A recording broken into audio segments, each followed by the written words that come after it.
Good morning, everybody. Welcome back to another episode of Your Morning Drive. I am Logan Lewis. I am your host today. Before we get into our guest this morning, recording it this evening, but you're listening to it in the morning. If you enjoy what we talk about today, make sure to send it to just one friend who needs this show to start their day. You can find us on Apple, on Spotify to listen, and if you want to watch, we are on YouTube as well. If you want to support us more than just watching, you'll follow us on Instagram and TikTok, where you'll have show updates, episode announcements, clips, and more. My guest today is a former guest coming back for round 2. He's a personal friend, collaborator, and a mentor of mine as well. He's also, during the day, the chief sales officer at Realm Brewing Co. More recently, him and his family started the Chassner Family Scholarship Fund, benefiting exercise science program at KSU, with focus on providing financial resources to students enrolled in the athletic training program. Please welcome the one and only Chaz. What's going on, man? How's it going, man? So glad to be back. So people listen to this in the morning? I put them out at 5 a.m. Well, let's go, Assassins. Let's start our day. Here we go. These are the guys that are in the gym early in the morning. They're drinking coffee on the way to their commute. They're doing it. Absolutely. How you been, dude? Been good. It's been busy, I'll tell you. There's a lot going on personally and professionally. So, yeah, I'd say excited. So. Yeah.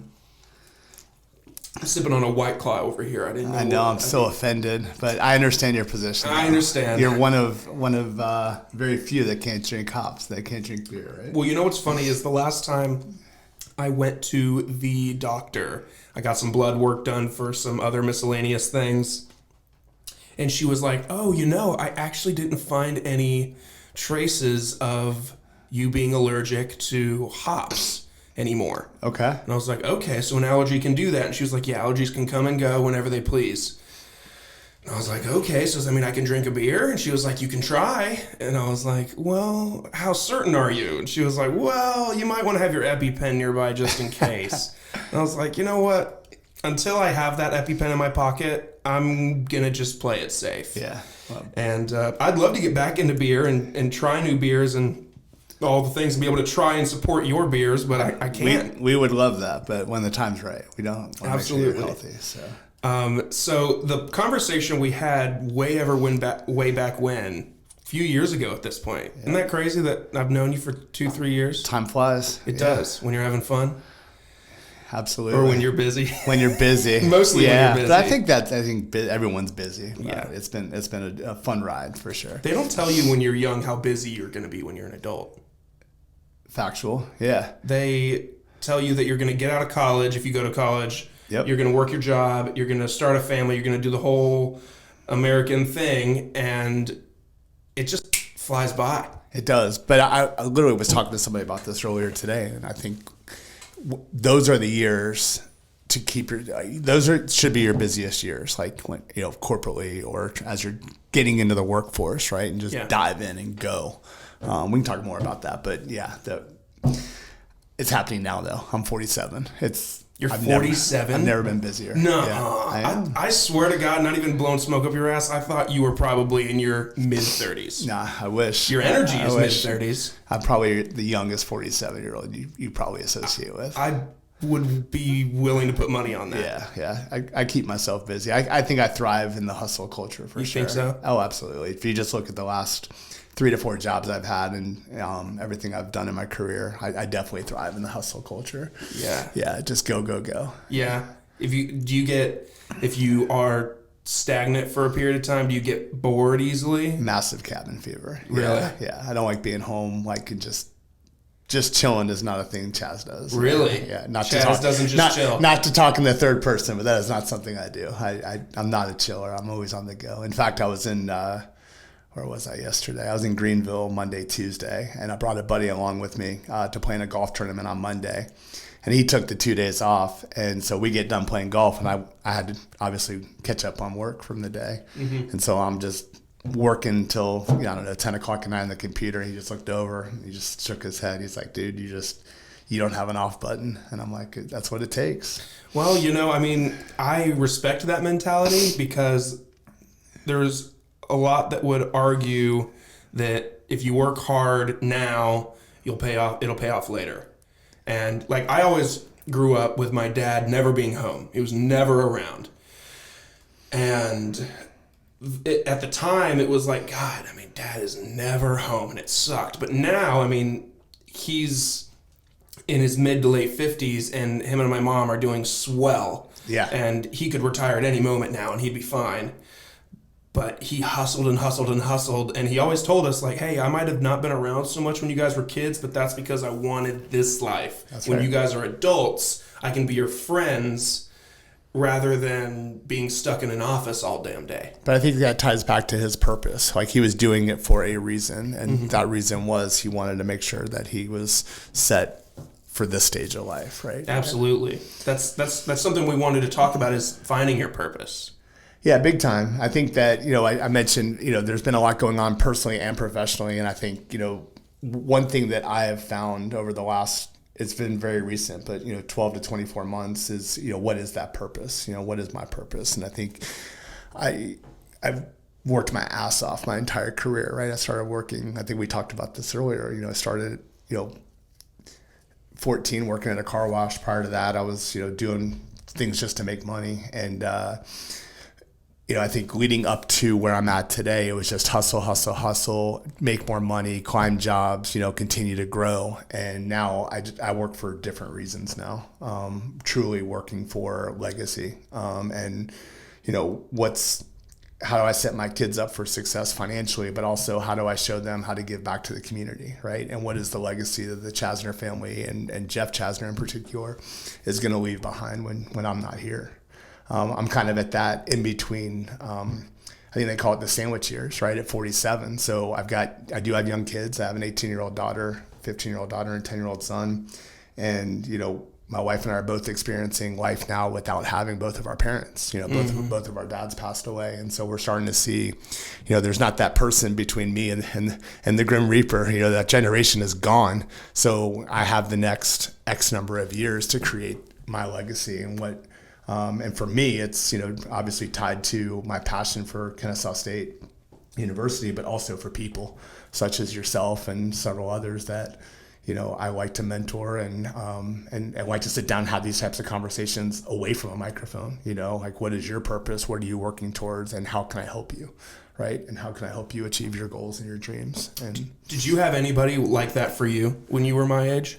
So there was a friend of mine in my network. I always give him props. I think I did it on the last time we talked on the podcast, but a good friend of mine that I worked with at Miller, Steve Canal, he coined a term, the personal board of directors. And yes. When I heard him say that, I'm the type of person that when people give me coaching, I take it and run with it, to the point where my current boss always has to watch what he tells me, because he knows that when he tells me something, I'm going to take it. I'm going to digest it, and I'm going to act, right? Yeah. So when Steve mentioned, hey, you got to have a personal board of directors, light bulb went off that you got to have people, people always say surround yourself with the right people, or surround yourself with people that will help you grow. I have an amazing personal board of directors. I mean, I have people in all different industries that I can lean on, at all different ages, right? And I have a friend group. Most of my friends are older than me. I have some friends, and I have a couple of really dear friends that are younger than me. And it's extremely interesting to have conversations with people that are older than you, people that are younger than you, people that are in different fields, so that you can lean on them when you get in certain situations, right? If I only associated myself with people that are in beverage alcohol sales, it wouldn't be fun conversations, because talking about beer is cool and fun and all, but I want to learn more than just beer.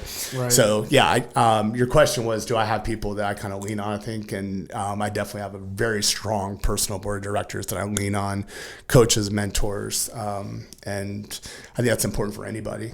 Even if it start with one or two people and then just build it. But I have a pretty good sized network. You know what's crazy about that is, as soon as you'd mentioned in the pre-interview thing I sent you, you bullet pointed personal board of directors, and without even the context, without even this conversation, immediately like 5 or 6 people popped into my head, and I was like, wow, if I had a board, yeah, that these people would be on that board. 100%. And that's crazy. Yeah, it was a light bulb went off, and Steve's a wonderful guy, and he's a very successful entrepreneur, and he too is on that board. If I picked up the phone and called him, even though I haven't talked to him in probably a year, we'd immediately pick back up in conversation, and it'd be a wonderful conversation. I would learn a lot. He would let me share what I'm working on. He'd learn from me, and it'd be a wonderful conversation. So yeah, definitely challenge number one to all you assassins out there: get you a personal board of directors. Yeah, I was gonna say, what's crazy is I start to wonder after talking about who I think is on my board of directors. I'm sitting here wondering, I wonder if I'm on anyone else's board. If I'm on the board, yeah, like,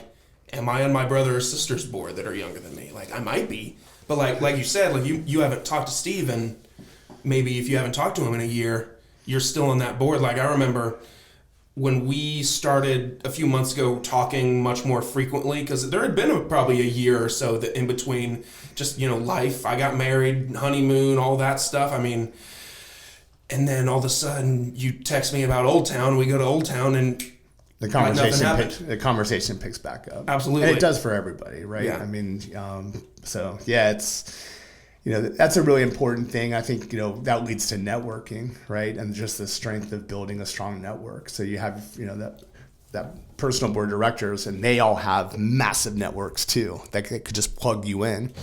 And I think, you mentioned earlier, graduate school and go get a job. There hasn't been one job since college that I've gotten. There's not one job that I have earned where it didn't come from networking. Like, I was plugged in by somebody in my network. Really? Yeah. I mean, when I worked at Buffalo's in the restaurant, and Miller Brewing Company had an office across the street, and when they come in for lunch, I was networking. They plucked me out of the restaurant business, got me in the beer business, and then I left Miller to go to Sweetwater. That was through my network. Like, I didn't even have to apply for the job. They came to me. Then there was the Beatbox. When I worked at Beatbox, somebody in my network was like, hey, I know this company that's looking for somebody that needs your, and then same for New Realm. It's just, so networking is critical to growth. But that came from, all of those jobs came from people that I would consider on that personal board of directors. So surrounding yourself with the right people and leveraging those people and knowing what questions to ask and having the courageous conversations. Courageous, not just being told that you're good at everything. Find out what your weaknesses are. There's a few people in my life that view networking and doing the things that you're talking about, they view them as a waste of time.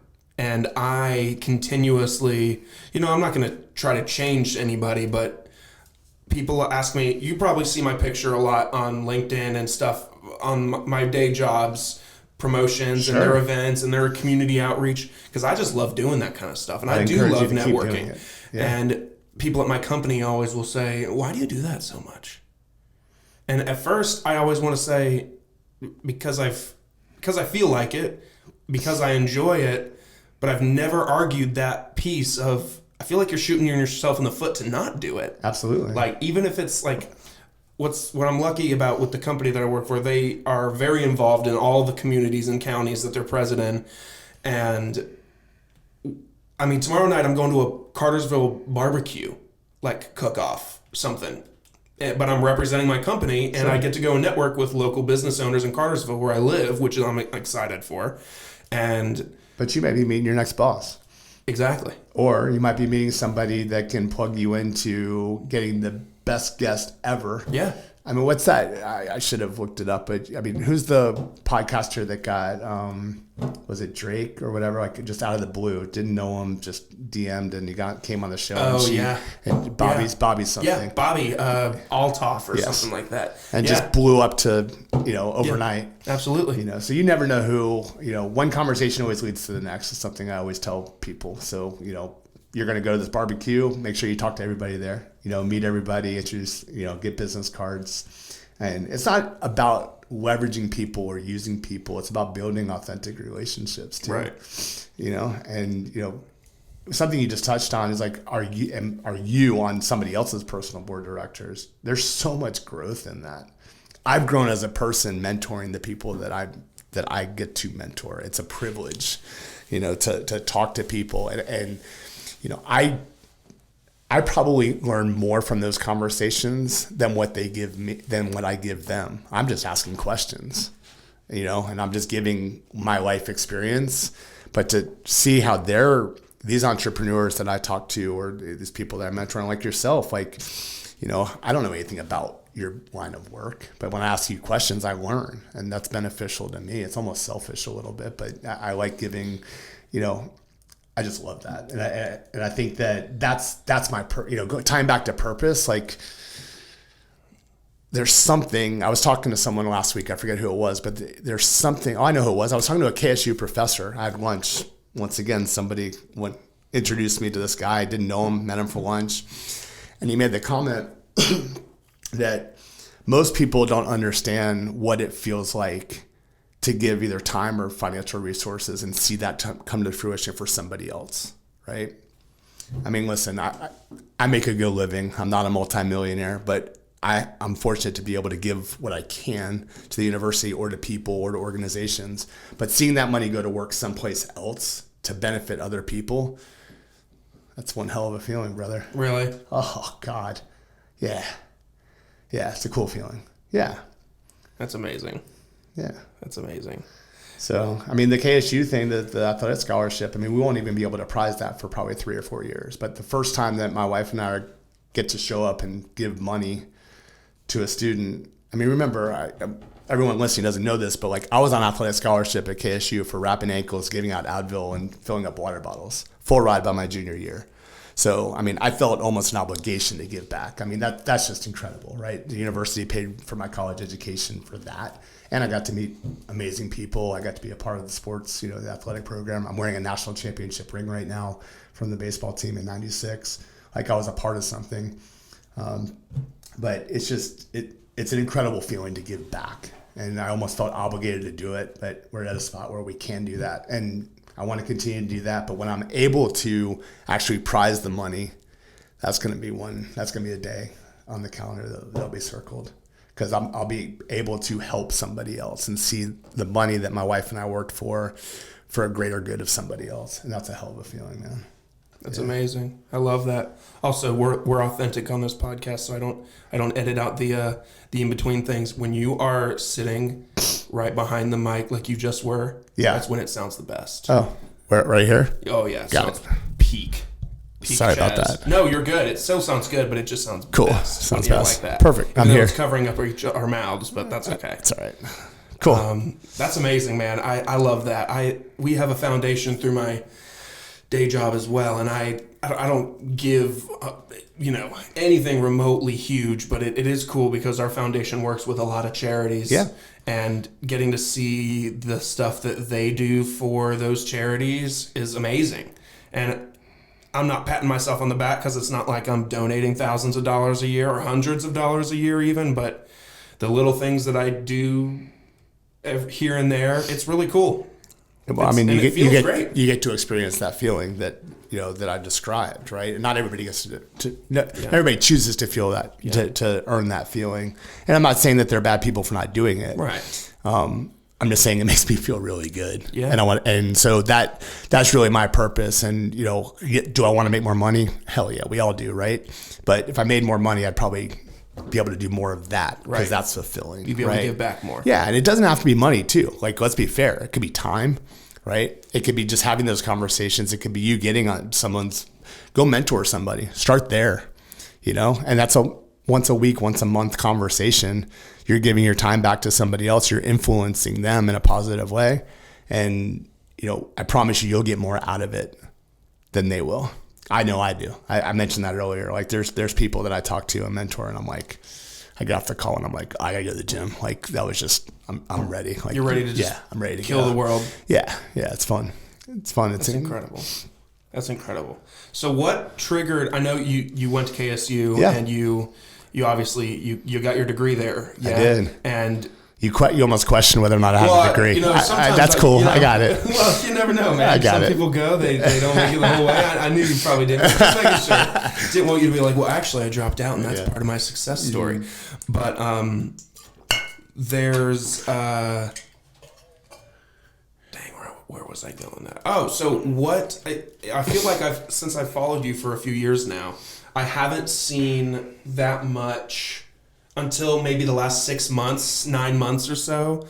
KSU like promotion and stuff, like KSU stuff being shared on your socials and stuff. Was there anything that like really triggered you to get back into showing was it the scholarship creation thing? So I mean the scholarship came about just because I was starting to take my kids to games. Yeah. So, my son, really likes women's basketball. Yeah. And, I asked him, like, why do you like the women's game better? And what's funny is that I was the student athletic trainer for the women's basketball team and the men's, but I also was a student assistant coach for the women's basketball team. And his response to me was funny because I actually, I felt that way in college. He said, Dad, I think it's a better game.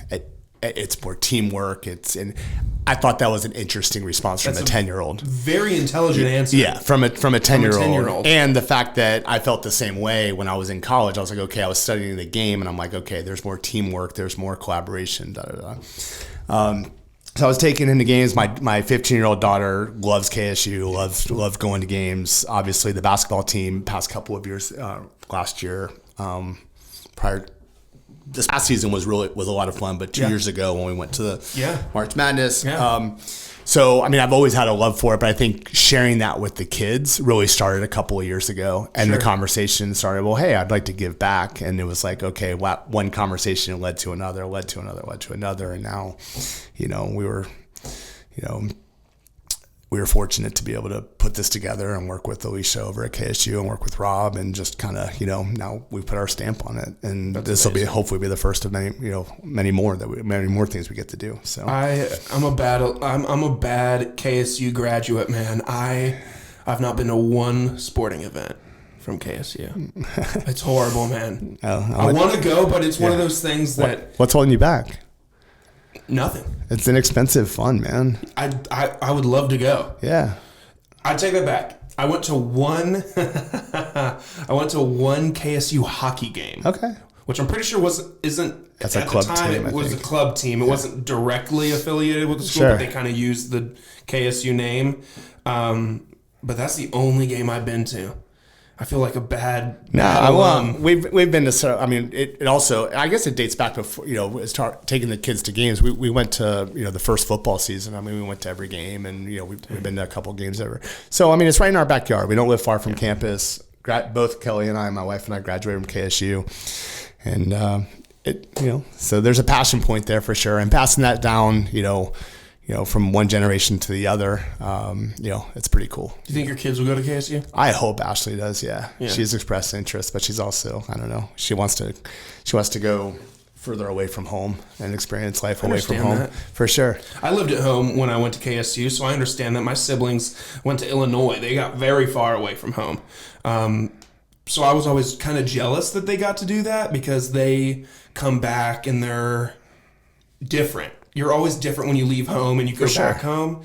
So like when my brother and sister would come home for the summer, they'd be, they wouldn't hate me for saying this, assholes to mom and dad, but that's also because they haven't had rules for a year. Right. So I never had that. So whenever I would judge them for being assholes to my parents, I'd be like, what the hell's your problem? And my parents would be like, you got to remember, they moved away and now they're coming back to rules and regulations and everything like that. And I was always like, man, I kind of wish I got that away experience. But I loved KSU. I never had any complaints. I've bounced between the two campuses, Marietta and Kennesaw. And right as I graduated, they were doing a lot of like renovations to the Marietta campus to kind of bring it up to, I don't want to say bring it up to the Kennesaw campus, but they were doing paint jobs. They were redoing all the walls. They were replacing all the Southern Polytech plaques with KSU. It's just the little things that over time as I graduated, I was like, oh shit, this looks like a different KSU campus. Yeah, and now I went a few years ago for something, I forget what it was, but it brought me back to campus. It was something for work, I think. I don't know. And I was walking around, I was like, holy shit, this looks like a whole different place. It looks like Kennesaw in Marietta. Yeah. It looks great. But I loved going to KSU. I never had any complaints. I was close for home. It was 15 minutes from my parents' house, so I was easy commute. I loved all my professors for the most part. There's some really great professors. I did in the Coles College of Business. I mean, I loved pretty much every interaction I had at KSU, no complaints. I loved the experience is different. So like my story, I wanted to go to UGA, like every kid that grew up in East Cobb, right? Like I went to Wheeler High School. It's like time was for applications. I don't even know if I completed the application, to be honest with you. I mean, it's so long ago, but I just remember saying, I guess I did because I was told I didn't get in. I was like, well, what are my other options? They're like, well, you can go to Kennesaw State for a year or two and then go in. But here's where it all started. And this is kind of part of the legacy and the why and the purpose. And I knew that if I didn't go into college right after I graduated high school, I probably would take time off and probably not go. Mm-hmm. So as a lot of people do. Right. And so I started, like I graduated in May of 95, whatever, and immediately took 2 classes summer semester. And I was walking around the gym and, I peeked my head in the athletic training room and someone was like, can I help you? And I was like, yeah, I'm just kind of interested in this. What is this all about? Because I love sports. Like was never good at anything, just love watching sports and I play everything, but just didn't excel at it. Yeah. And, it happened to be the head athletic trainer at the time. And he's like, are you interested in coming to work with the program? I said, I really am. What's it look like? And he's like, well, I can only give you $75 a month and pay for your books. And I was like, you're gonna take care of my books what do I have to do? And he's like, well, showed me the ropes and I started next Monday, That's amazing. and just busted my ass working for him, trying to learn. I didn't know what the hell I was doing, but he taught me how to tape ankles. I didn't do any athletic training in high school. I marched in the marching band for 4 years. I wrestled my freshman and senior year, just to kind of get in shape. My senior year to try to bulk up before college so nobody kicked my ass. And I showed up on campus I always say it started with a question like, hey, what is this all about? And can I come work for you? Right. And that led to, like I said, by my junior year being on a full ride and sticking to something and, learning that and being around coaches, being around athletes, brought out the competitive spirit in me. And I think you asked why the passion for KSU, because I think I owe a lot to KSU, a lot to that time. And I was a big fish in a small pond. Like if you went through the gym at KSU while I was there, chances are you saw me in the gym because I worked for the intramural department. I worked for the facilities. I worked for the athletic department because I put myself through school. So I had multiple jobs. They'd only let you work 19 hours per job. So when I wasn't in class, I was working. So I owe a lot to my time at Kennesaw State. Plus, I met my wife there. So, I was going to say, I want to go back to something you just said. And it kind of ties into something that you wanted to bring up. And it's something that I'm passionate about as well. It's about standing out amongst other job applicants. Yeah. So what you did in that moment is you were interested in something. So you went to the place. Yep. You poked your head around, looked around. There could have been no one there that day. But someone was there and you talked to the right person at the right time. And for that job that he gave you, there could have been 50 other applicants. But you would have never known because you showed up, showed your face, which is something that my dad taught me at a very young age. When I would go and get my first high school job, I submitted my application online, and he was like, all right, good job, you got the application in, go in tomorrow. That's right. Ask them to speak to the hiring manager. If the hiring manager isn't there, say, okay, I'll come back tomorrow. Yep. And that's how you're going to get your job. They're going to hire you 10 times out of 10 above everybody else. Someone could have the qualifications to God, and they're going to hire you because you're the only one that showed your face. Yeah, I think you just have to stand out. So what does that look? That could look different for you, for me, not everybody has the personality that I have, right? So I may do something to stand out that's different than somebody else. Sure. But how are you going to stand out during an interview process? And we talk to a lot at New Realm. We talk to a lot of people that are just graduating college. I had 4 interviews today. Everybody that I talked to is graduating from Auburn because we're recruiting for a job at Auburn.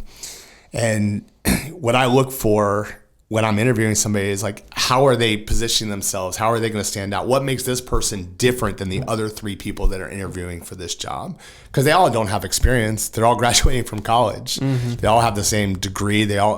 And so the question I always like to ask is, okay, what do you want to do with this? degree, right? It's great that you got a sheet of paper, but like, where do you want to be in 5-10 years from now? And will this job help you get there?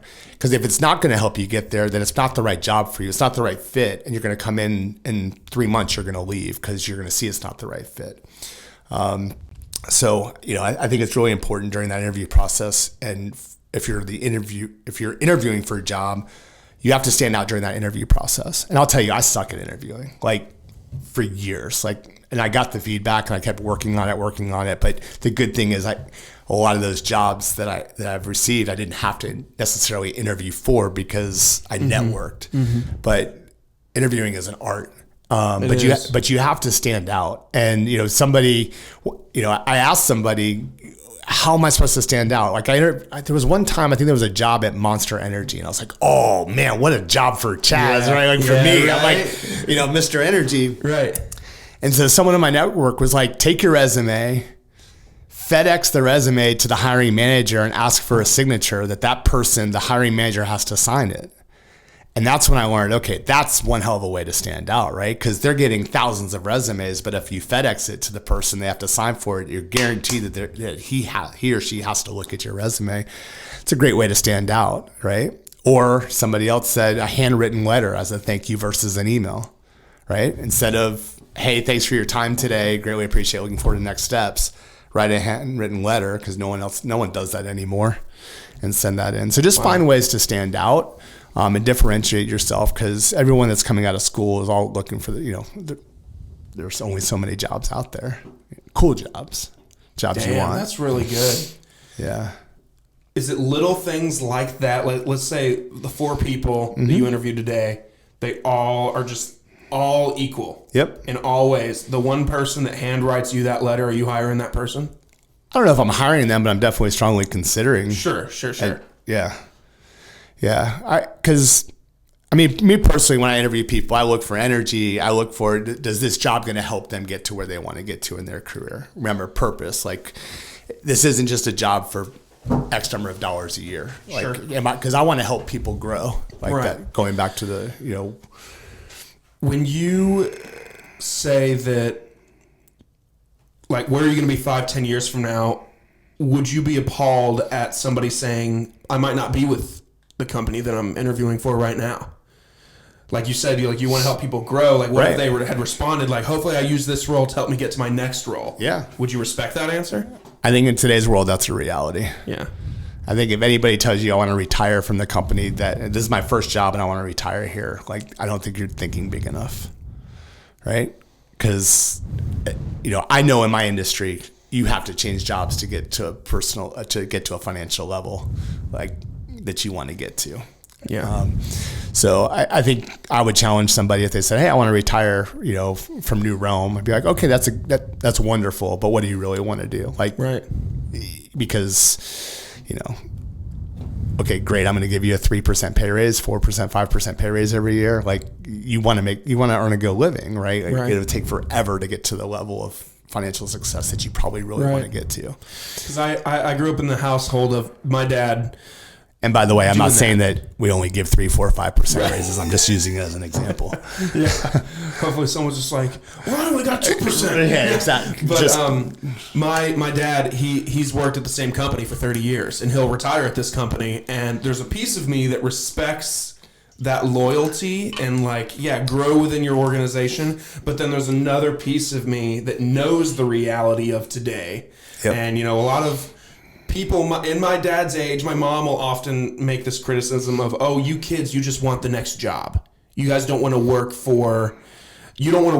You just want to hop around until you get your next job. Well, on one side, I'm like, yeah, Mom, I get the loyalty thing. Dad did it. It's great. It's amazing. But that is so rare nowadays. And I was talking to this about another coworker the other day, and they said, listen, man, at the end of the day, you just got to do what's best for you. Yeah, the company's going to be great. They're going to take care of you. They're going to pay you great, but you got to do at the end of the day what's best for you and your growth. And if that is working at a company for 5 years, jumping ship to another company that's going to get you ready for the next role, and then so on and so forth, that's great. But if not, staying at the same company your whole life and retiring from that company is good too. It just depends on your situation. I think it's based on based on the individual. Yeah. What line of work is your dad in? Maybe you said Construction. Okay. Yeah. And so he's been with the same company for 30 years. Yeah. And they probably took really good care of him over the course of 30 years. Honestly, it would have been stupid after year 20 for him to leave. Yeah. Or 15 even. Yeah, probably so. It would have been really dumb for him at that time. And look, I don't want anybody in my team to leave. That's not the message I'm trying to send. Like, I want to grow talent on my team, and I want people to continue to grow. Right. However, there's going to come a time where somebody hits their head against that proverbial ceiling, and their skill sets are going to warrant them going and taking on a bigger role within a bigger organization or whatever. Or they're going to, or maybe they get to a spot like me. I'm good, man. Like, as the chief sales officer at New Realm, managing the team that I manage, continuing to grow, I'm good. Like, I'm happy. I'm happy in my role. I'm happy with what I do. Right now, it's how do I spend more time? How do I manage my work-life balance? And how do I do things that I enjoy outside of work, which a passion point is giving back and mentoring people. Everything that I do outside of work, and also going to the gym and all that. So like, there's things, for me at 47 that are different. My priorities are different than the 21 to 23 year olds that I'm interviewing, for these jobs. So I think we're two different. Yeah, it's two different times and phases of life, Absolutely. And I think that all that impacts the decision-making process. But I think going back to the key point, just stand out. No matter what part of life you're in, stand out, right? And standing out is different for you than it is for me, right? Like, so just find a way to stand out if you want the job, and just go get it. Yeah. Go earn it. Yeah. It's true. It's true. How do you manage the work-life balance? Because when I look at my dad at this point in his career, it just seems that me and my siblings tease him and we'll say, all dad does is conference calls. Mm-hmm. And he sits at home and he chills and he, does things around the house and he tunes into a conference call here and there. We're like, that's all dad does. But he's earned that, by the way. Right, absolutely. He has earned that. But sometimes he always stressed to us at a young age, and I actually got into a disagreement the other day about this with a coworker. He was like, I was like, when we were on vacation, if my dad got a phone call that was important, he took that phone call. And guilty as charged. Yeah, he took that phone call, and the coworker was like, I'm not answering the phone when I'm on vacation, and I was like, it was such a very casual conversation, but in a way I almost got defensive about that because I grew up with that. Right. So I said that's what's going to separate. I think I said something aggressive, like the winners from the losers or something like that. And that's very aggressive. I think that's aggressive. But I said that's what's going to, when they're looking at people to take the next position or the move up and get that promotion, they're going to look at probably the people who are willing to answer that 2 a.m. phone call versus the people who aren't. But your buddy might be good. He might be. I mean, he might be at a stage that he doesn't want to continue to hustle, and he's good. He makes a good living. He's complacent in his role, and he knows what's expected of him, and that's how he manages his work-life balance. Right. I've always said this. I think the employee owns the management of work-life balance, which means several things. Like, if you want to turn your phone off at 5 o'clock and at the end of the day, and more power to you, man. Right. Do it. I'm jealous. I can't. I'm not wired that way, dude. I'm just not. My job, I can't take it home with me because of financial things with people. Right. I can't take it home with me, but still somehow I find a way to. But the other thing, I don't take people's work home with me, but I think about it. I plan for the next day. But you also do like that. You also do other things. You do Correct. podcasting. You've got other interests that you put your time into that. If you're not doing it now, one day you will monetize. Correct. Right? And so you're building towards that, and that will be supplemental income. And, and good on you for doing that. That's your passion. But good on those people that turn it off at 5. So how I manage my work-life balance, I suck at it. I was at the Georgia Tech KSU baseball game last night, and I'm emailing away. I'm emailing away. I'm texting, and my son's like, Dad, and I'm like, son, remember, this is what this so we can do this. Exactly. And there's also those times where we go to Orlando and we live it up for a week, and I just team leaves me alone. They cover and they do a great job, and my boss supports, me taking time off. Sure. So, I think it's work-life balance is up to the individual. It's on the individual. And, if I chose to shut it off at 5:00, that's on me to do. Yeah. That's on you to do. Yeah. I'm just not wired that way. Absolutely. I don't think I can be. The other day I was thinking about this and how so this is our routine. So before, Catherine's a teacher, so she wakes up at 5:00 in the morning to get ready for school, leaves the house at 6:30 for school. Before, I slept all the way until I had to get ready in the morning, which was about 7:15. So I'd sleep until then. More recently, I have started getting up with her, helping her get ready for the day. And every other day we do the gym. So like today we did the gym. But tomorrow I'm going to get up still with her. And I use that morning time if I get up at 5:30, I'm ready by 6:15. Sure. I'm using 6:15 to 7:15 to do this, to focus on this, or focus on a client or a marketing thing or something. And then when I get home, if she's like, I almost do like a little like internal fist pump when she's like, oh, I'm just going to go watch TV. That's the kind of night I want to have. I'm like, yes, because I get to work on this more. Right. And like some of my friends will be like, man, like you don't have an off switch.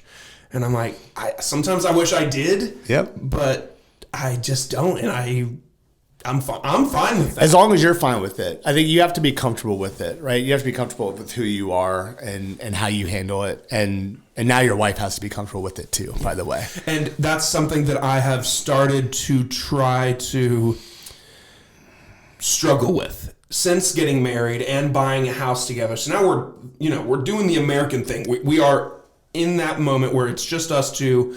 We have dinner, we talk about our days, blah, blah, blah, blah. And then I want to do more of this or more of that. And some nights she's like, can we just turn the devices off and just be together? How do you respond to that? Most of the time, unless it's critical, which it rarely is. What's critical? To me? Yeah. Like if somebody texts me and they're like, my website's down. Get it up ASAP. I'll be like, okay. But if someone's like, how often does that happen? Very rarely. Okay.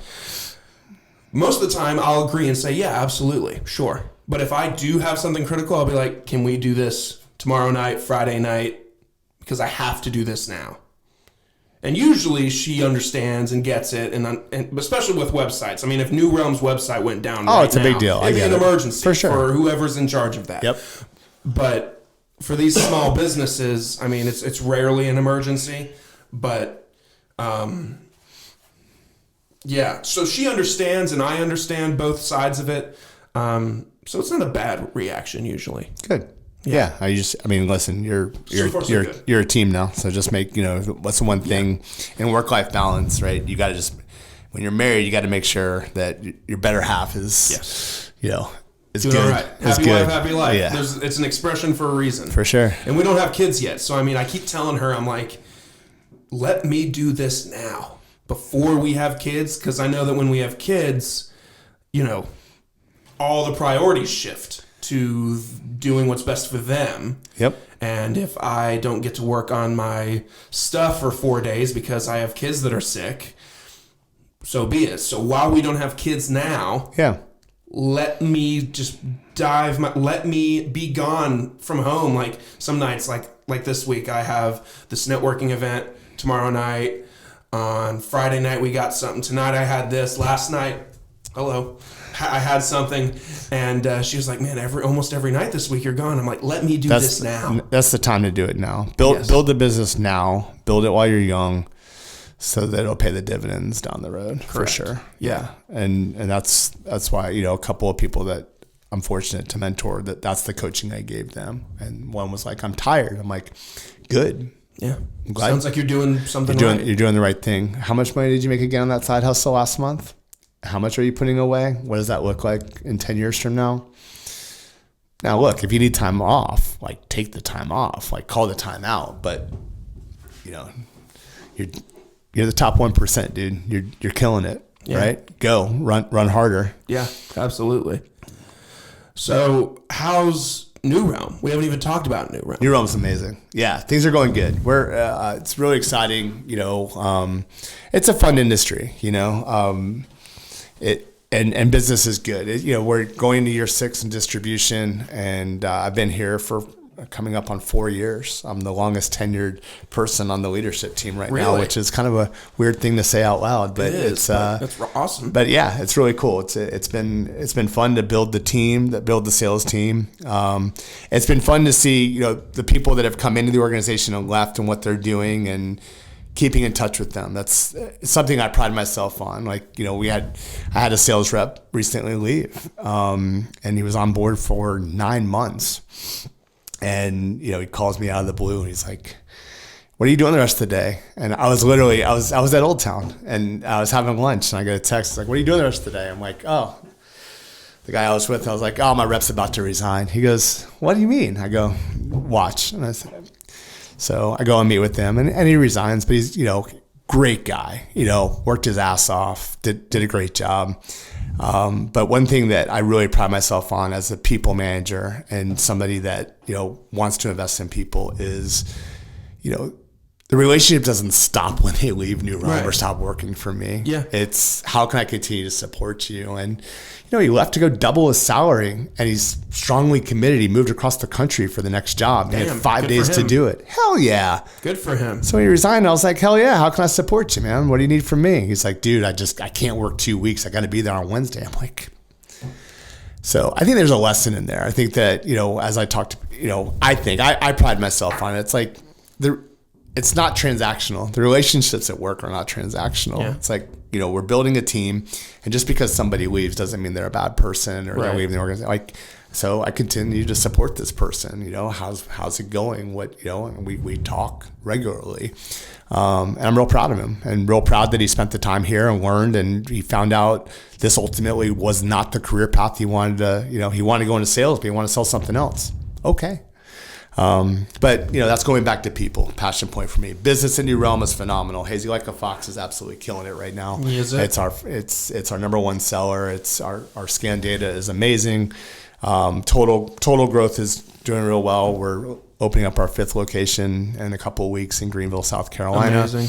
So Greenville's real a great happy city for that. Yeah, it's in the old cigar warehouse, man. I actually walked it 2 nights ago, and it's just a big, beautiful facility. It's going to be amazing, and really excited to kind of we've been in that market about a year for offsite distribution, and banking on the fact that we were going to open up this facility. So I'm really excited to see the crescendo effect of having something local there. And you guys have one in Charleston, right? We do, yeah, on Daniel Island. So when you guys go to open up new locations like that, you said this is your 5th or 4th? 5th. So we have Atlanta, Virginia Beach, Charleston, Auburn, and then Greenville will be 5. So how do you guys, I'm sure it's similar to the line of work I'm in when we decide where to put a new branch down. It's like, do you guys look at the hot spots of who's buying your beer and go from there, or what's it look like to figure out a new position? Honestly, man, location? I wish I knew the scientific formula there. So our CEO kind of handles new site location right now.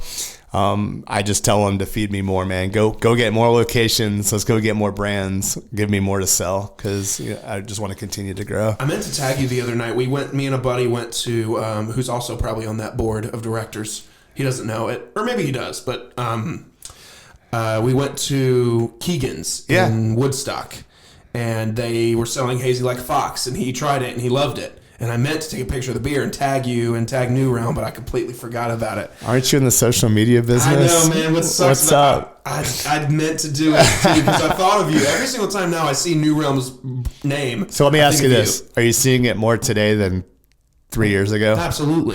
Not even I hope smoke. So. Absolutely. I mean, it's on.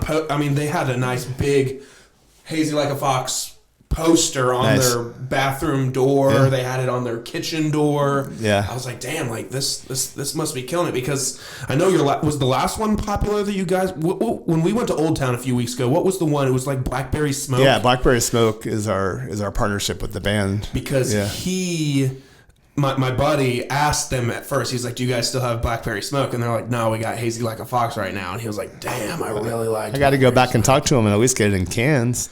Shame on me. But that's awesome, man. I'm glad you're seeing it more. Look, we've worked everywhere. We've worked really hard as a team, marketing, sales, operations, and I think that's the other fun side for me is being a part of this leadership team. So I've never had, this is the first time I've been part of quote unquote the C-suite, right? So sure. Being on leadership calls and, gaining a better understanding cross-functionally on what I do and how it impacts the total organization is things you don't think about when you're just a sales rep. Right. And I don't mean that derogatory, sure. as a sales rep, I shouldn't sure. say just as a sales rep or as a sales manager, you don't think about how your decisions impact, how does a pricing decision impact operations, right? And their P&L, and how does that impact, the overall company finances, and how does investing in, the partnership with Georgia Tech, how does that impact, marketing and how they spend their allocated budget and what percentage goes against that alliance. So for me and my personal and my professional growth over the past, 18 to 24 months, being a part of the leadership team has been a lot of fun because, I know how to sell. Yeah. But, and I think I'm an okay leader. Yeah. But take sales, leadership, but also working cross-functionally and being able to understand and speak the financial language and chime in and say, hey, am I making the right decision here to, launch this brand or launch this package or establish this partnership for the overall benefit of the company? Because ultimately that's what my job is to make the right decisions for the company. When you talk about sales for a beer company or mm-hmm. an alcoholic beverage company, what your sales reps, are they going to restaurants, how are they, what is the sales job? Are they walking in and saying, hey, you guys don't sell New Realm beer and I think you should, let's talk about it? I wish it was that simple, but yeah, I mean, and it would be simple if they all said yes. Yes, right. So beverage alcohol sales is a 3-tiered system. So we're actually nothing without our distributor. Yeah. So we have a great distribution network. So here in Georgia, where we're sitting, United Distributors is our distributor. They're a phenomenal operator. We're with the Anheuser-Busch network, mostly in Virginia and South Carolina. Mm-hmm. So we sell our beer ultimately. We sell it to a distributor. The distributor then turns around and sells it to a retailer, the gas stations, restaurants, bars, and they in turn turn around and sell it to you when you're sitting at the bar, right? Or filling up your gas tank and going and get a roadie. So, my team, our sales team, mostly focuses in on restaurants and bars, going out and selling distribution, meaning going in and talking to restaurant owners, bartenders, and convincing them that they should carry our beer. So yes, that is their function. And then, additionally, they'll go to, gas stations, they'll go to package stores. We do have a national account manager that calls on the Publix, Walmart, Kroger's of the world. Sure. And that's a big role. That national account manager or national account director role is a big role because, there's chains aren't getting smaller. They're getting bigger. They're getting bigger and bigger every day. Yeah. And so the ability to go in and make one call point and call on Kroger that there's 200-ish, in Georgia, and you get hazy like a fox in there, you get 3 or 4 others, it really, really grows your business. So yeah, that's what our sales reps do. They go in and then they build relationships. It's really a relationship-based business. And we're trying to, we're getting ready to have a national sales meeting in July where we're going to get coaching and we're going to teach the team how to use more fact-based selling, use the IRI data, the scan data to go in and tell a fact-based story versus just, hey, Logan, you're my buddy, put me on draft, right? Like, hey, Logan, you should put Hazy Like a Fox, consider putting us on because Hazy Like a Fox is the fastest growing locally produced hazy IPA in Georgia. So is it? It is. That's when awesome. You look at scan data. Yeah. That's amazing. Yeah, proud of that. Yeah, I would be. Jeez. You got to tell the story now. Yeah, right. That's what I keep telling my team. Are you guys still pushing the seltzer at all? Not at all. Just on site. Did it do okay? I'll tell you what's hard about the seltzer category. I mean, you got 2 category leaders. Crowded. I mean, you're drinking one, and then truly, right? And then they drop the bottom out of the price, and so it's really hard to compete. Yeah. And then going back just a couple of minutes ago, we could have continued selling it and losing money. Yeah. Or we could say, pivot to something that's working. Let's do something a little bit different. We put our focus, our marketing focus, our sales focus on something else where we actually make money and don't lose money, and just walk away from it. And by the way, we can still sell it at our brew pubs. We sell it on draft. Yeah. Got to have something for you when you come in. Right. And sell it on draft, and we do well with it on draft, but just packaging it and selling it at rock bottom prices didn't make sense anymore. So and those guys, I mean, we don't advertise on TV, and I mean, there's a whole marketing thing planned to it. Yeah. Alpha Water is no more. Alpha Water, man. It was good stuff, man. I remember. I could still picture the cans. I mean, the can designs were amazing. It was fun. That red flavor was the best one for sure. We still have it occasionally on draft. Damn, well, I'll come by and get one soon then. What else you got for me, Chaz? What else? What was in the notes, man? I forget what else we were supposed to talk about. I put down you. What's great about you is you're like me. You're a talker. You're a sales guy. You know all of the things that you wrote down. Yep. Flowed into themselves. What is your if you want to talk about legacy? What is your legacy? Yeah, I think that what I would want to be known for is, is growing at work, is growing talent, right? I would love one day for somebody that's on my team to backfill my role if and when I leave or retire, whatever. Mm-hmm. Don't worry, I'm not leaving. I love my job. But when the time comes, that there's somebody on my team that's ready to backfill that position, and then there's somebody to backfill that position, there's somebody to backfill that position, right? So we're growing talent. So I think my legacy is, that growing talent, gave back to the community, was extremely passionate, and added value to people's lives. That if I've added value, that's important to me. Let me ask you a question about being in a leadership role, and especially like a C-suite thing.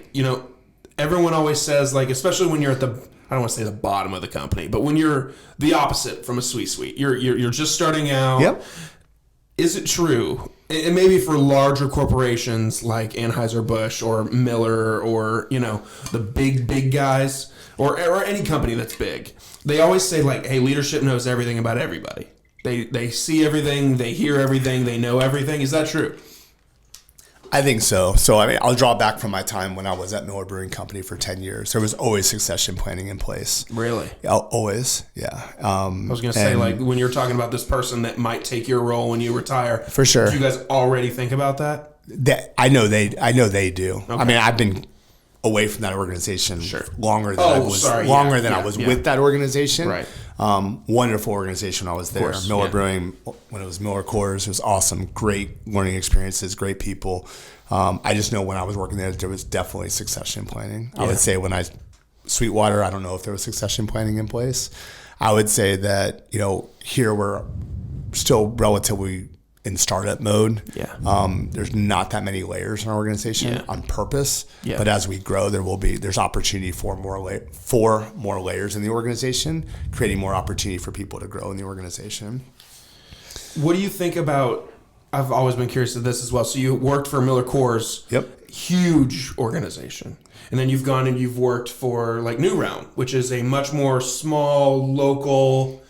Do you find that there are pros and cons to both, working at a large company, working at a smaller company? You know what I'm saying? I mean, definitely. I can appreciate the question. I didn't know any different at Miller Coors. Right. And that's why I took the jump. That's why I took the jump to Sweetwater. Smaller companies still, at the time it was the 15th largest craft brewer in the country. Now I believe factually they're top 5 in terms of overall production, and kudos to them, right? I mean, they've built something that's part of my legacy. I gave them 3 years of my life and built the distribution network for them, and real proud to see their growth. And I firmly believe rising tide floats all boats. I want craft beer to be successful, because if craft beer is growing, I just want to grow disproportionately. I want to grow at a faster rate, but I want everybody to grow, right? Because that's good for the industry. So I didn't know any different back in the day. All I knew when I was at Miller Coors is, yes, there's succession planning. I wanted to hook my trailer up to the right truck, follow the right people in the organization, continue to learn, continue to grow. And I got to a spot where it was either move or be moved out. And I knew that I wasn't going to move. My wife is an amazing, strong personality and strong roots, and she wasn't going to move. And I would have moved anywhere, but cool.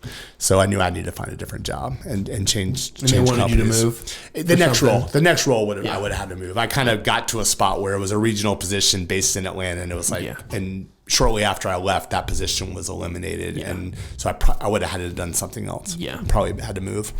So that was part of what factored into going to Sweetwater as well.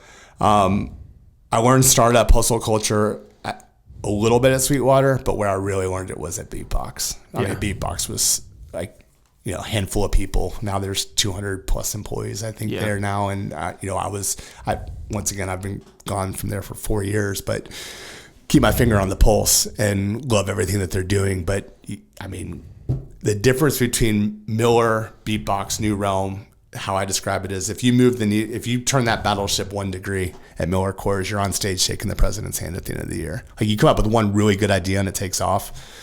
If you're not coming up with multiple good ideas that moves the business daily at a Beatbox or a New Realm, you're not doing your job.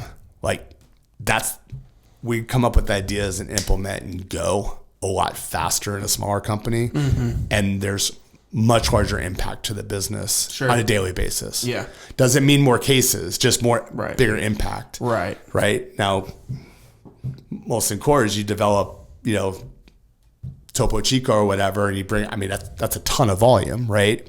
But that gets you on stage. Chico. Yeah. Love their seltzer. Wife loves them too. That's good. Yeah. So, I think the point is there's a benefit in both. I'll tell you where I thrive.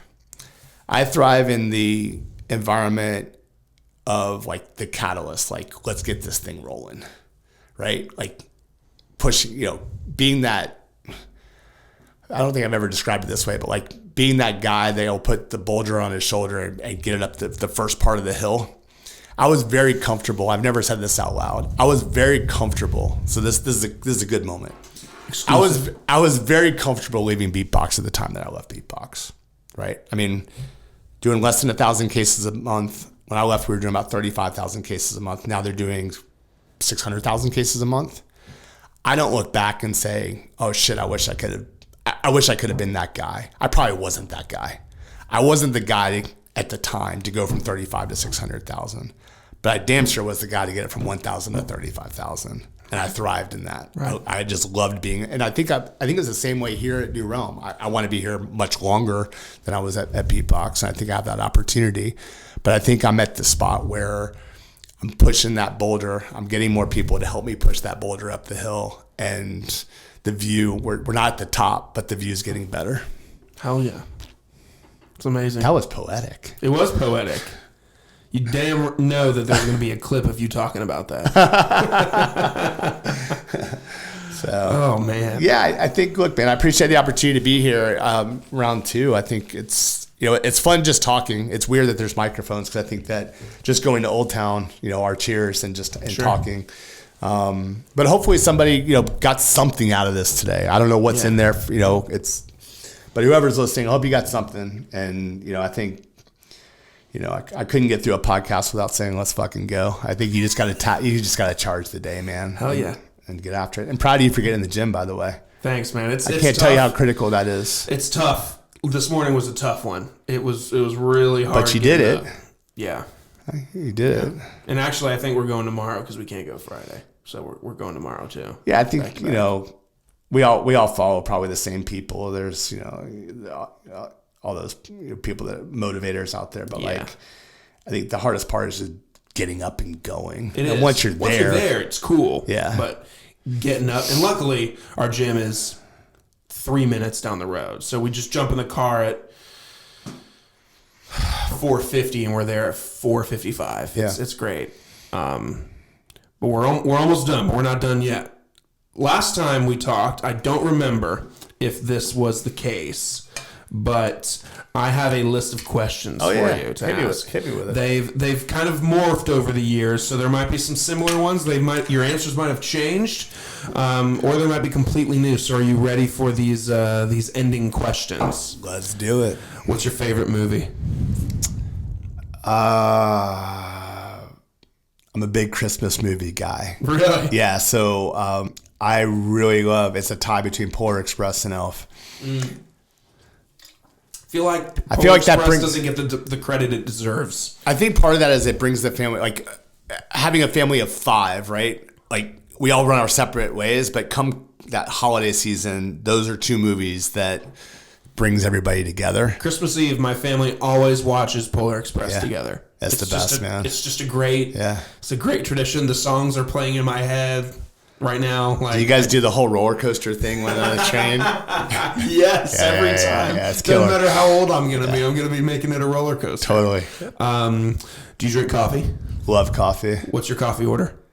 Oh, it's so simple. It's a black coffee. Really? I don't go for all that other stuff, man. Man, you know what's crazy? And I don't know if there's a coincidence here or if there's a science behind it, but all the go-getters, the entrepreneurs, the assassins, as you call them, black coffee. Yeah, that's it. I never drank. I always put that cream in it, and then I guess when I went on keto one time, I started drinking just black coffee, and I was like, this isn't bad. Like it's good. I want to do that. Just do it. It's so difficult What's holding you back? To get there. Just do it. Do it one. Just like the gym. Do it one day, and then do it 2 days, 3 days, and it turns into a week, and then you're drinking black coffee. It's 0 calories. And it's just gets you all jacked up. All right, bet. I'm gonna try it tomorrow. I'm doing it tomorrow, and I'm gonna send you a text. Yeah. I'm either gonna say this sucks. You know what? I'll do this. I'll send you a text tomorrow that says this sucks, and then in 2 days I'll send you a text that says, this isn't so bad. It's not so bad. Okay. It's really okay. Good to know. Do you believe in aliens? Oh man, my buddy Wes. My buddy Wes is gonna laugh his ass off on this one. We're all big on conspiracy theories and aliens. I'm gonna say yes. Yeah. I think they're walking amongst us. You How about think that? So? Oh, dude, there's too much weird shit going on in this world right now, bro. Yeah. Sure, I'll go with that. Okay. Another exclusive. I've never said that out loud. Oh, that's awesome. I love that theory. Yeah. Do you believe in ghosts? I do. Yeah. Yeah. The people are so passionate about the ghosts one and really aliens. I got a friend, and he's going to hear this. Same friend that loves your beer, so don't say anything too bad. But he just thinks there's no such thing as aliens. Just absolutely no such thing as aliens. And every time we bring this up, I'm like, dude, even if they're not walking among us, to think that Earth is the only planet in all of existence of everything that has life on it, you're out of your fucking mind. It's a whole nother podcast, but how does that relate to religion and faith? Yeah. Oh, yeah. And how do they intersect? And I'm on a big spiritual journey right now myself, which is really fun and really cool. Yes. Same. But yeah, that'll probably be an interesting conversation that I have with the pastor of our church. Like, what does that look like? Yeah. That's really weird. Yeah. I'd love to. I'm going to be talking to a pastor here in a few months, Mike Lynch. He's the main pastor of North Star Church in Kennesaw. Okay. And I'm going to ask him this, and I can't wait. I can't wait to hear the answer. I can't wait to hear what he has to say. Yeah. Do you have any allergies? Milk. Really? Which is probably why I don't put creamer in my coffee. Maybe a good reason. Maybe a good reason. Yeah, sure. This will make everybody throw up. So I grew up putting orange juice in my cereal. Chaz, what? I couldn't drink milk. So you did orange juice? Yeah, it's weird. I know. Do you ever do it in front of your kids now? And they're like, what? No, but they know about it. My wife picks on me all the time about it. Yeah. Orange juice in the cereal. And I don't know. It wasn't like... So growing, I think it was only like when I went to my grandmother's house would I have cereal. I don't think we ate cereal at my house. So when I went there, I just came accustomed to what else? I didn't know any different. Damn, that's crazy. Yeah, but I mean, you drink orange juice when you're eating your cereal, so you just Why not mix the two? I know. I'm sorry to your guests. They probably gagged. Nah, it's all you knew. It's all I knew. Yeah. So you knew from a young age that you couldn't drink milk. I couldn't drink milk growing up. So you can't have ice cream? No, didn't grow up eating ice cream. Yeah. Damn, that sucks, man. But honestly, you're probably in better shape because of it. If you could have ice cream, you'd look like me. Rank these three. Okay. Salsa, guac, and queso. Queso, salsa, guac.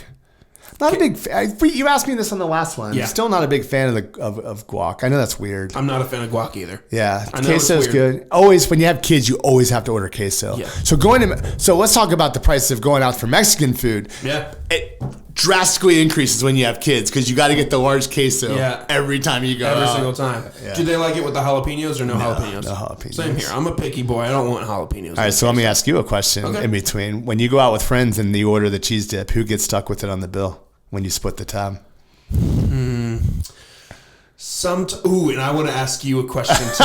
In fact, this is getting more fun for us. I don't know. This is great. And you know what's funny about this is I told the last guest I had that this question evolves, or these questions evolve with each guest. Like the allergies thing is brand new. I've never asked anyone that, but my last guest is really cool. She has a really cool story. She's the owner of a company called the Little Sober Bar. I heard. I listened. Yeah. Yes. So she provides non-alcoholic beverages to people that can't drink or won't drink or whatever.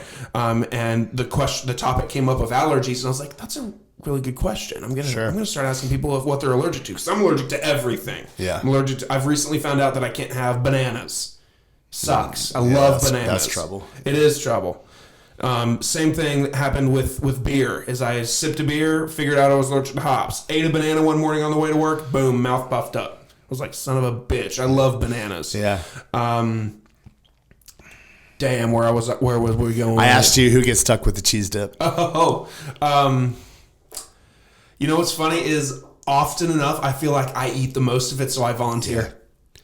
Yeah, it's just a funny thing in one of my friend groups. It's like whenever we go out to eat. I mean, now it's different today than it was 15 years ago. Now just somebody picks up the tab. But like when we were still in the time frame of, hey, you take care of yours, I take care of my food, somebody always got stuck with the cheese dip, and it was an extra, $5 or whatever. But let me ask you that right there. You just touched on it. So I listen to a podcast, and the guys talk about often a group dinner setting. Yeah. You and all your buddies, their wives, their families. When the bill comes, do you do separate checks, or do you have one person throw a card down and then they get it that time? And then the next time y'all go out, someone else gets it? I think we're still in the couples pay for, like, if we were going out with a bunch of couples, each couple takes care of their own. That's what I would think. Yeah. But yet these people say that if you do that, I don't know if they're I don't do it regularly enough, though. Like, if it was like a standing thing where it was like, I mean, with 3 kids, we don't go out that often with a big group of people, right? Let me ask you this then. So that group that we all got together with at Old Town a few weeks back, if all of us continuously went out, does everyone cover their own drinks? Or does one person buy everything, and then next time I buy everything, and the next time you buy everything? I always cover the new Realm drinks. Well, come on. Chaz, that's not a terrible. good example. No. I mean, there's times I pick up the tab, and then there's times my buddies pick up the tab. Yeah. So, yeah. Okay. Because I've learned as of late, some people say, oh, yeah, that's trash. Just one person pays for everything. And I'm like, well. To each his own, man. Yeah, to each their own. Yeah. Spotify or Apple Music? Or Amazon? Spotify because of Joe Rogan. Okay. Is he still on there? It's been a while. He's not exclusive anymore. Okay. He's back on Apple. All right. Well, that's probably the only time I've ever listened to Spotify. What kind of music do you listen to? I'm all over the place. Well, actually, pause that for a second then. 3 artists for the rest of your life. You get their existing catalog and all future releases. Who are you listening to? 3 artists. Only. Pink Floyd. These are pretty random. I'd have to. Metallica. Great answer. Oh God, Metallica would be one. So Metallica, Pink Floyd, and The third one, I'll say just to be controversial, but it's so that my kids can listen to it, Taylor Swift. Do you like Taylor Swift? I put up with it. I don't say that I like it, but I mean, if all three, kids just listen to it 24/7. Yeah, for sure. Yeah.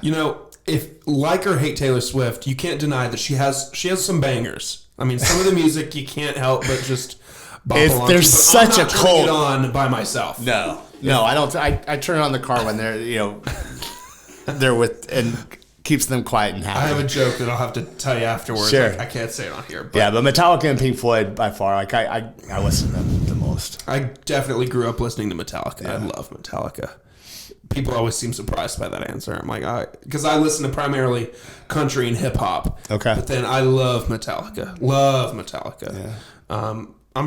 Yeah. Love Metallica. If you're doing karaoke, what's your go-to karaoke song? I do not sing. I don't do karaoke. No? I don't think I've ever done karaoke. How many beers deep do you have to be to do karaoke? It's a loaded question, but I wouldn't do karaoke, really? Dude. No, I just wouldn't do it. I just wouldn't. No, that's not my thing. Let me do this then. What's your favorite Metallica song? Shit, man, I like all of Master of Puppets. I've always loved one. I mean, I think that's probably majority of people's go-to, right? Like, it's a 9-minute song, but it bangs. Yeah, I saw I went up and saw them at Gillette a few years ago. I literally flew in for the show and amazing. Didn't hear a single song off their new album, and they played majority of it. And I was just like, "Holy shit, these guys are good!" Yeah, and just rocked out to all of them, and then immediately downloaded the album. And for sure, yeah, absolutely. So, yeah, I know you just said earlier in the podcast that this never happens, but what does your ideal stress-free, obligation-free Saturday look like?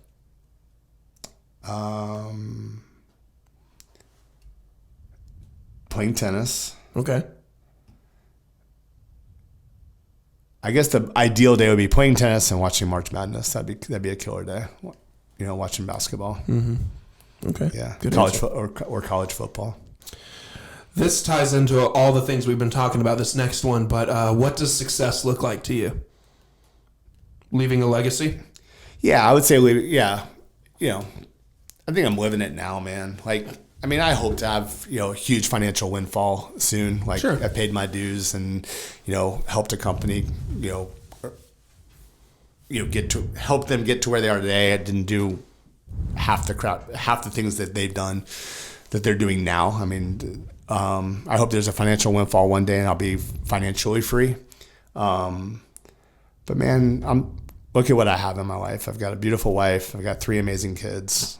I've got a fantastic career. I have opportunities to do podcasts with you, hang with my friends, mentor people. I hate to, you be proverbial or whatever, but what else do I want? Yeah. I'm good. Yeah. I'm good. You're good. I talk, it's like people talk about finances. I'm like, look, I'm good. My bills are paid. I'm able to save a little bit. I'm able to give back. The main thing, man, and look, I want to talk to more people. I want to mentor more people. I want more people to mentor me. I want to build that board of directors. I want to, I want the people that report into me at work or the people that I mentor, go build your personal board of directors. And in 15, 20 years from now, come back and just say, dude, that's awesome. I have a great board right now, but I can't wait to expand it. I think I've got 5 people on the board right now. And that might be the right number for you, man. Yeah. I'm not saying it has to be 100 people. I don't know. Look, I probably have 10, 12 people that I can lean on. But, maybe that's too many. I don't know. But they're all great, I feel like a typical board is 10 or 12 people. Yeah, they're all great. They're all great. So, we keep going back to that. But I think the main message, in all that is just networking, right? Yeah. And putting yourself in a position so you can be successful in whatever you define success as. But, man, I'm good. I'm happy. What is the best piece of advice you've ever been given? Or is there a quote or a mantra that you live by? The mantra is just... Let's fucking go. Let's fucking go, man. Yeah, you know, in all areas of life, you know, I'm kind of an all-in type of guy, man. You know, like I trained jiu-jitsu for 10 years. I was all in, trained, competed, had fun, managed mixed martial arts fighters for a while, had a lot of success, a lot of fun. You know, just right now I'm trying to find, you know, just balance and all that. Right. And that takes a lot of, energy and focus for me to find balance. Like, cause I am an all-in guy. So, you know, you mentioned, you know, what got you back to KSU? It's always been in there. And, you know, I got to be real careful that I'm not all in on that, and that there's balance there. There's balance at work. There's balance with my family. There's balance in the gym. Because there was a time where I went to the gym twice a day. I'd go in the morning, I'd go after work. Damn. So for me, like, you know, it's let's fucking go, but it's also finding the balance in things, finding the balance in life. Couple more. What's your biggest fear? Oh, dude, this one's easy. So I have 3 fears, man. Haunted houses is number 1. Don't take me to a haunted house. Really? If I'm like, hey, me and you, negative. Our wives are going to a haunted house, you're going to tell me no. I would do karaoke before I go to a haunted house. Okay, bet. Yeah, sounds good. So haunted house is jail in that order, and I don't ever want to go to jail. And then the fear of anyone hurting my kids or my wife. Sure. Won't touch on that one because that's very admirable, but jail, let me touch on that for a second. I think about this often.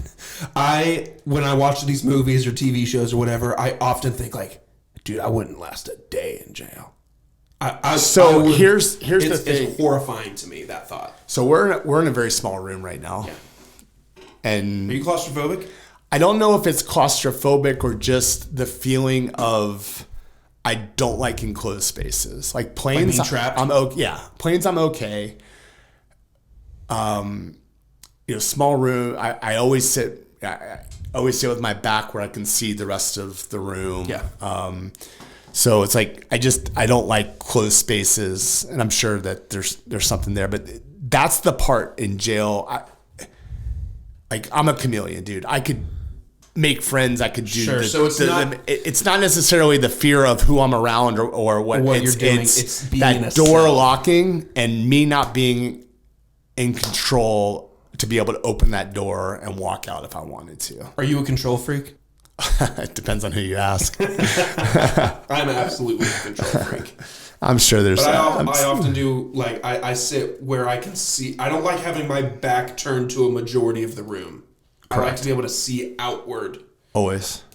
And know where the exits are. Absolutely. Yeah. Catherine always will be like, why do you always sit facing? And then when she's talking to me, I'm doing this. Yeah.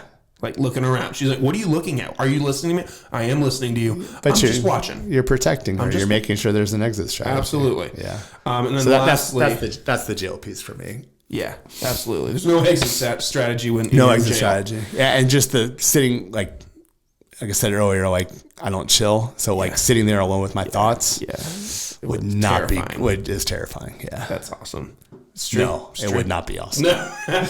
And then lastly, there's 2 types of people in the world. Okay. There's the people who go to work, they get home, they change out of their work clothes and get into something comfy, and then they live the rest of the night with their family, their wife, their spouse, whatever. # my wife. And then there's the folks that get home from work and then they stay in their work clothes until they go to bed.